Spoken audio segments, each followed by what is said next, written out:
નવસારી જિલ્લામાંથી પસાર થતો NH48 મુંબઈ દિલ્હી વાળો મુંબઈ અમદાવાદ વાળો જે રસ્તો છે એ રોડ પર સ્થાનિક નવસારી જિલ્લાના જે 21 ના વાહનો પર કોઈ પણ જાતનો ટોલ ટેક્સ લેવામાં આવતો નહીં હતો અને અમે ટોલ ટેક્સ આપતા પણ નહીં હતા, પરંતુ અત્યારે જ કોઈ પણ જાતના સ્થાનિક પ્રતિનિધિઓ સાથે સ્થાનિક પ્રશાસનો સાથે ચર્ચા કર્યા વગર ટોલ ટેક્સના સત્તાધીશોએ જે 21 ના વાહનો પર પણ ટોલ ટેક્સ લેવાનું શરૂઆત કર્યું।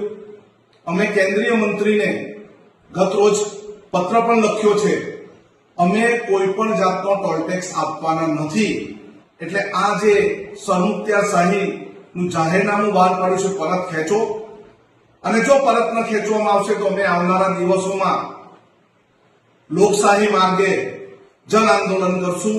અને અમે નવસારી જિલ્લાના વાંસદા, ચીખલી, ખેરગામ, ગણદેવી જેવા ગ્રામ્ય વિસ્તારમાંથી આવીએ છીએ ત્યારે અમારે અવારનવાર ખેડૂતોએ શાકભાજી વેચવા માટે, કોઈ પણ વિદ્યાર્થીઓએ ભણવા જવા માટે, અને કોઈ પણ જિલ્લા કલેક્ટરનું કામ હોય, ડીડીઓનું કામ હોય કે કોર્ટમાં જવાનું કામ હોય, અમારે નવસારી અવારનવાર જવું પડતું હોય છે। એટલે અમારા વિસ્તારના લોકો પાસે જે 21 ના વાહન ધારકો પાસે પહેલાની જેમ કોઈ પણ જાતનો ટોલ ટેક્સ વસૂલવામાં ન આવે એવું કેન્દ્રીય મંત્રીને અમે પત્ર પણ લખ્યો છે।